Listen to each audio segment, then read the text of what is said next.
Dario, welcome to our Stories of Scaling Up series. The idea here is that I'm chatting to owners, managing directors, founders, and business leaders of scaling companies. We're centering around your entrepreneurial journey so far and the aspirations for your company, and to learn from you.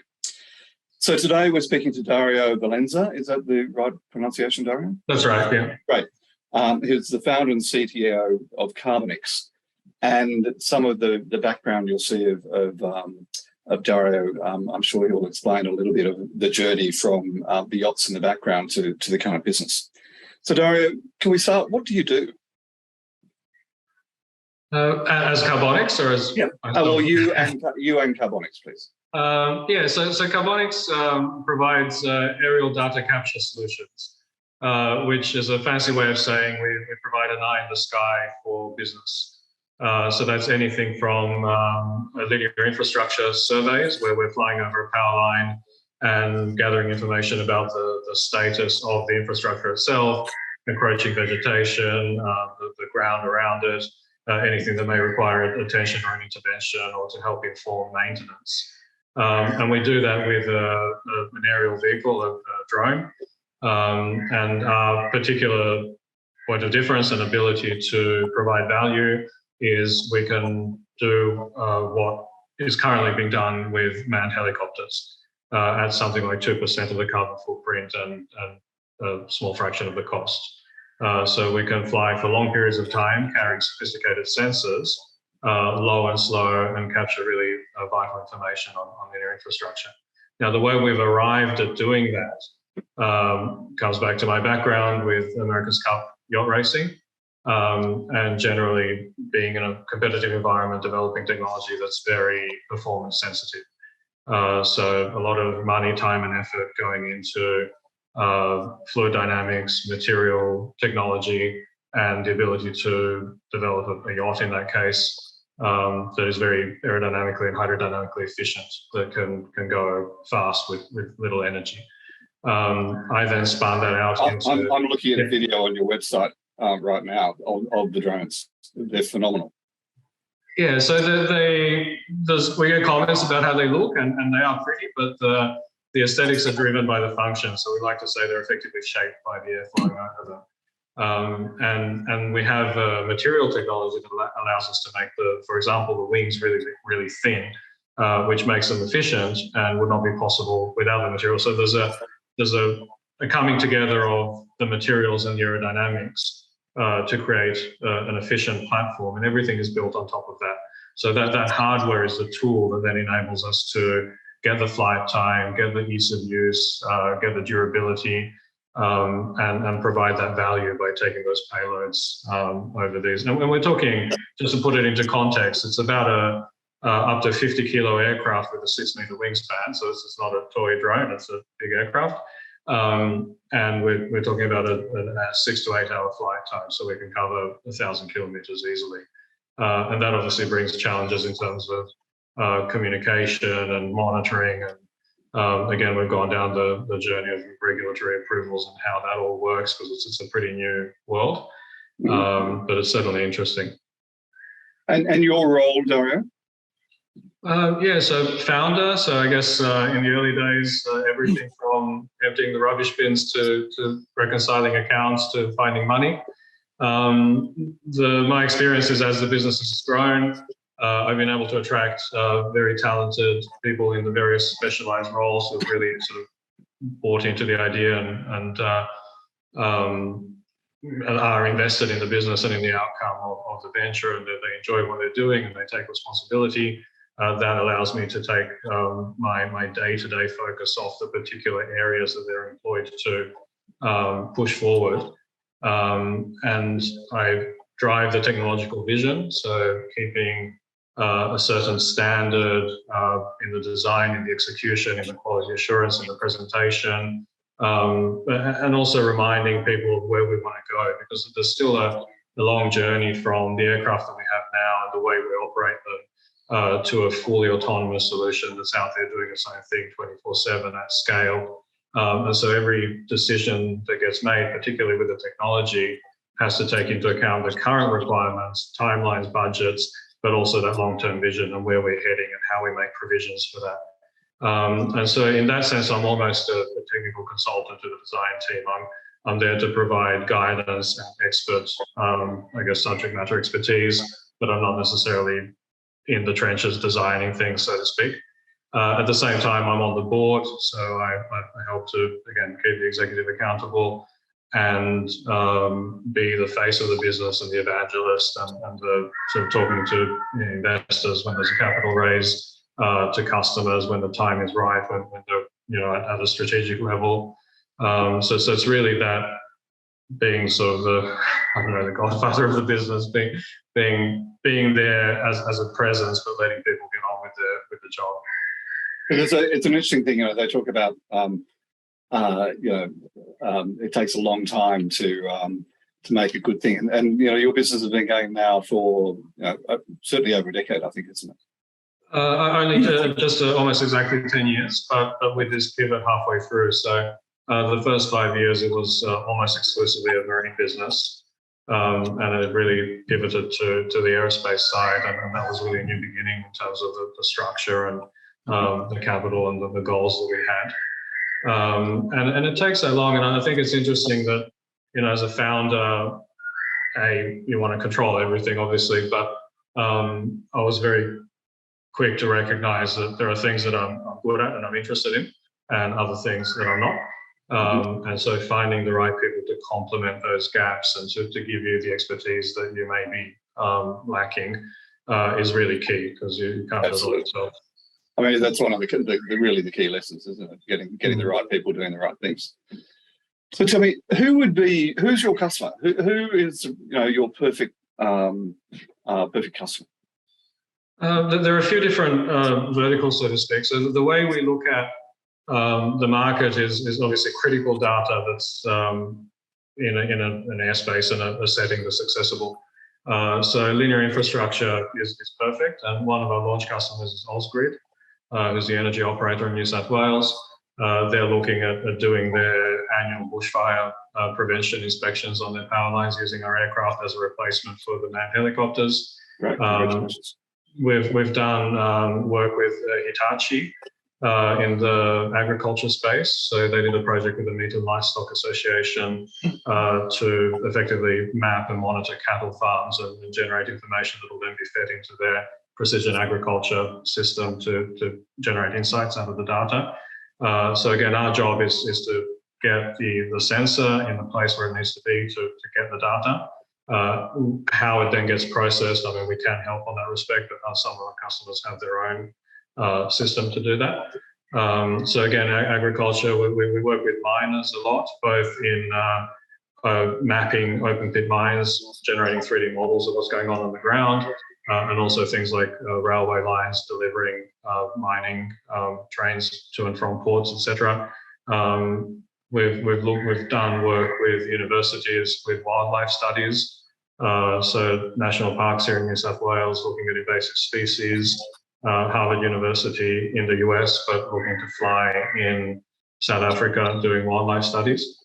And again, that's been sort of validating that someone like Harvard University that could take their pick of worldwide suppliers came to us because we had the vehicle that could do what they needed to do and the expertise to support them.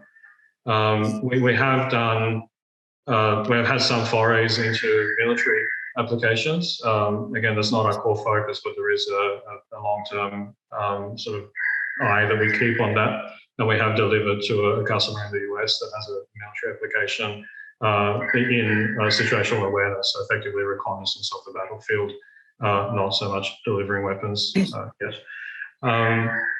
Yeah, so the ideal customer is someone who needs to cover a long distance, getting what we call low and slow, high resolution data on a regular basis, economically, and with a small carbon footprint.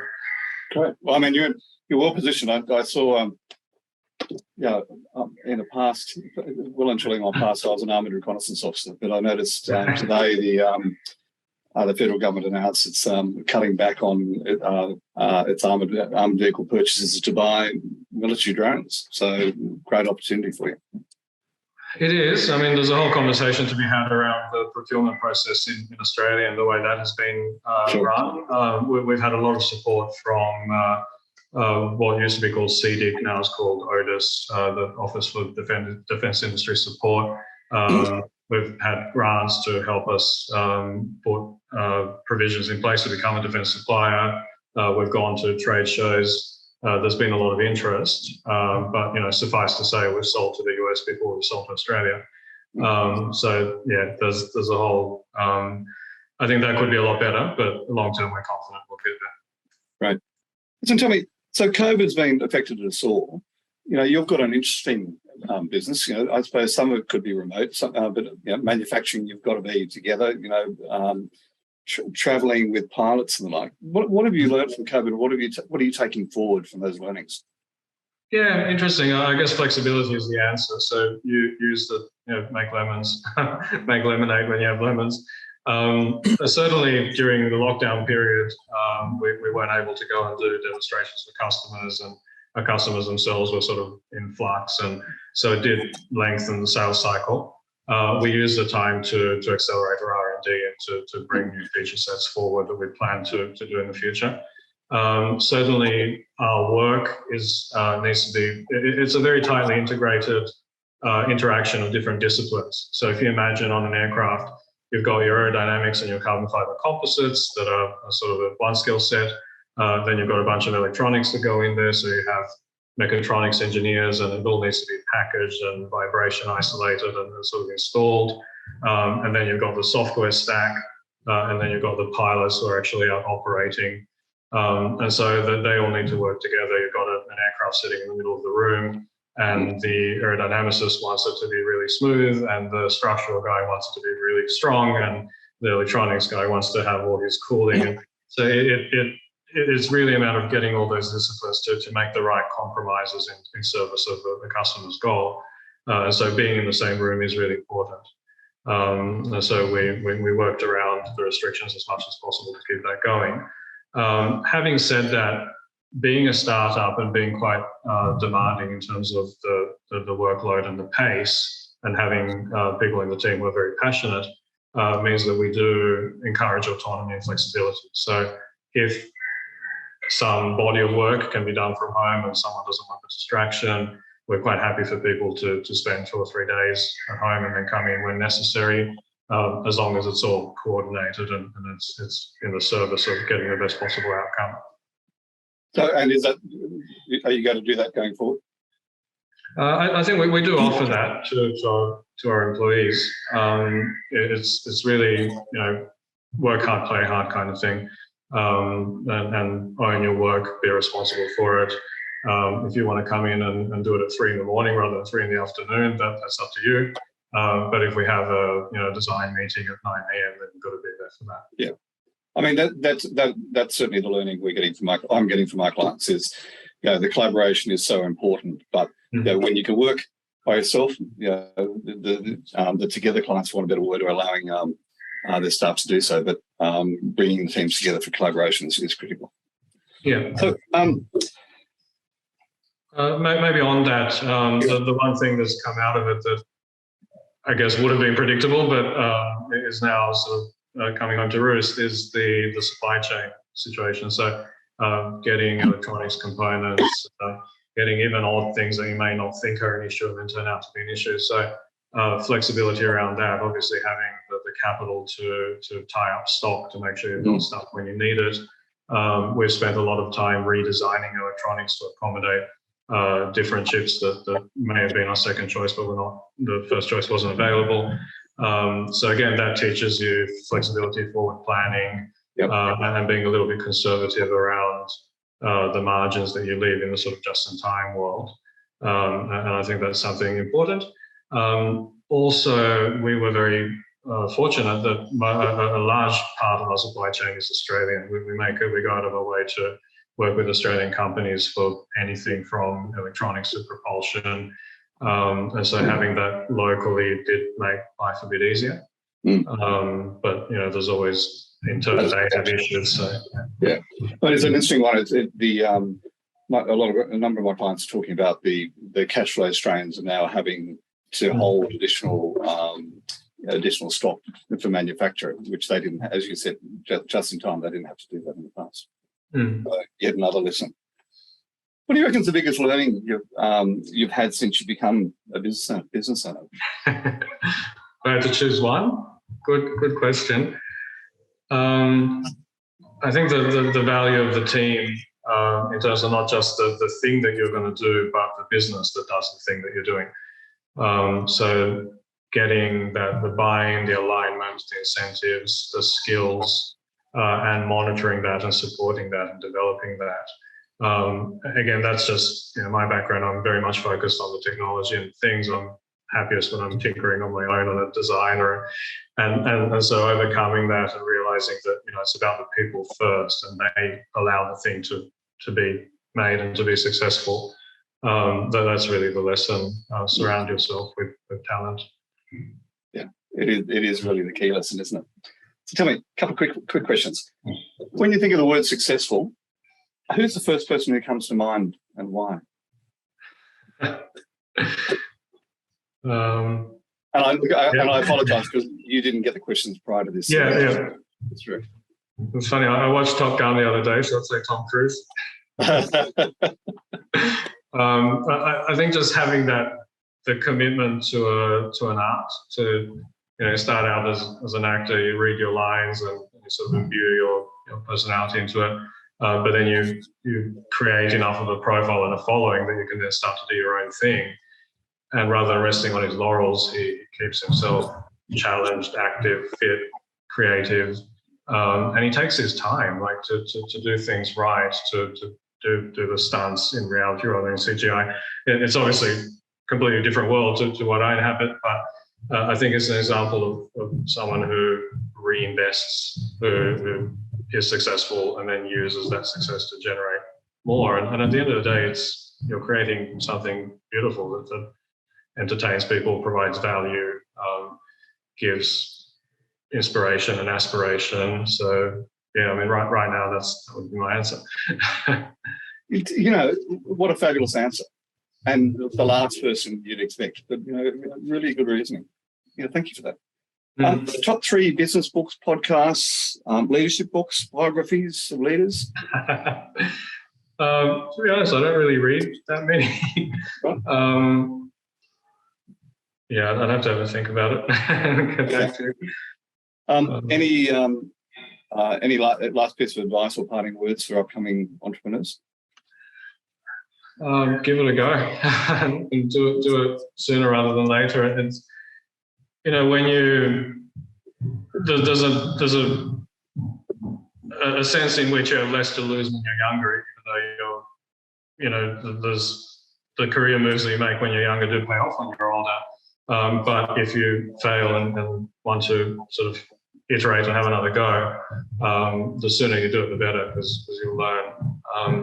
And a lot of it is cultural. It is being in a place, and I think Australia is fortunate in that sense that, in my case, you could wander down to a sailing club and make a pest of yourself and work on the boats, and eventually you'd get a go. And I think there is that fair go attitude here, and if you put your hand up with humility and with the ability to, or the willingness to work hard, give it a go, definitely. Great advice. All right, thank you. And thanks for participating. It's been a really interesting conversation.